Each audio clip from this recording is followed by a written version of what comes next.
Hello, beautiful souls. We usually talk about self love, self care, self respect, but today I wanted to talk about the respect we extend to other people as well. And I want to say a word about white privilege because it's something that has come up quite a lot recently and that I know many people don't understand. And I used to be one of them until recently.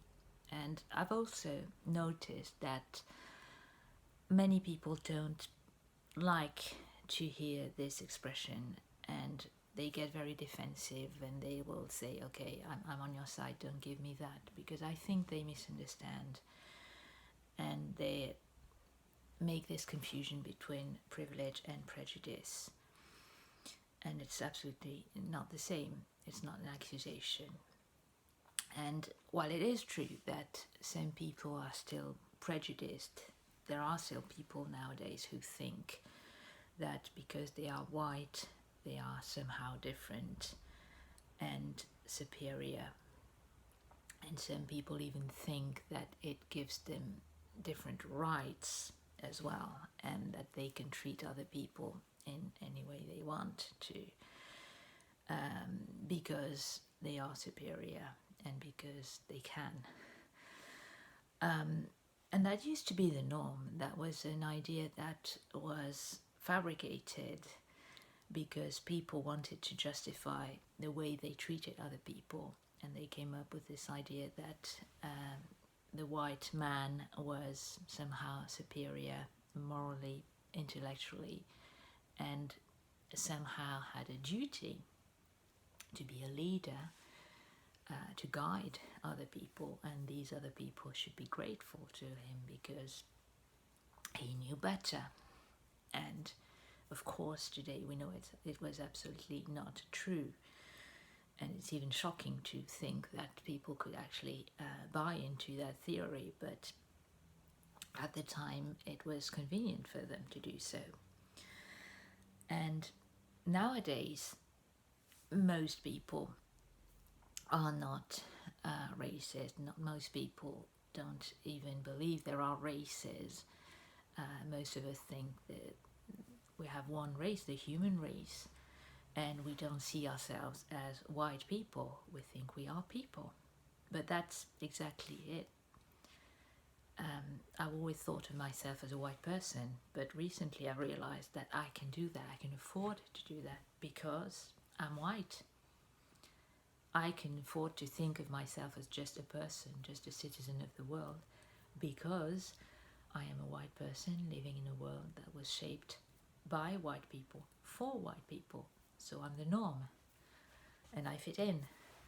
But if I was not white, I would be reminded all the time that I'm the wrong color, and that is just unbearable. That is just not possible in the 21st century. And as a woman, I can understand what it must feel like, because for most of my life I've been told by men that I couldn't do one thing or another. I wasn't able or allowed to do something because I was not a man. And when it happened, I was enraged. I knew it was not fair. I knew it was not true. But there was nothing I could do about it. And when women started to stand up for their rights, at first, men called them hysterical. They put it down to hormones. They said it was stupid, until other men started to defend women's rights. And it's the same situation we have with racism. We can't just let people fight for their rights. We have to be with them. We have to help them. We have to fight with them and for them. Because the people who still are racist have been conditioned to think that they were superior and that only white people had the intellectual capacity for reasoning and etc. And we know it's not true. We know that if we give people the same level of education, we have non-white judges and doctors and scientists and very brilliant people, and that skin color doesn't make any difference. But we have to explain that to these people who don't realize that it's true. And we have to not only punish them after the fact, after they commit a crime, but we have to prevent these crimes, and we have to change the way they see the world. And we can't just educate children in school, because you go to school and then you go home and you see something different, and actually the way your family is going to act probably has more impact on you. So we have to act on the families as well.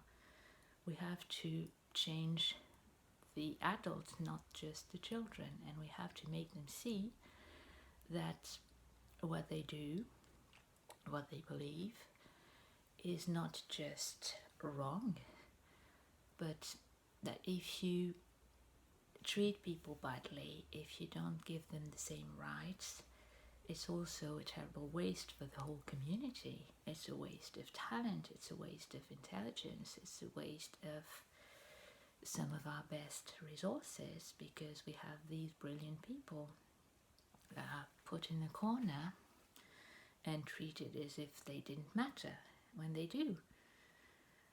And we have to do that because we can, because they will believe us, because they think we are their equals, and therefore they will listen to us, even if they don't listen to the people who are demanding equal rights, equal chances, and an equal access to justice, education, whatever it is. It depends where you are and what your situation is, but it is true that nowadays there is still a lot of injustice based on racial discrimination. So it's up to us, and we have to, all of us, we have to speak up. We have to explain, we have to lead, we have to show that we won't put up with it any longer, because we are living in the 21st century and we are ready for this change. So that's all for today. Thank you for listening. Stay tuned and take care.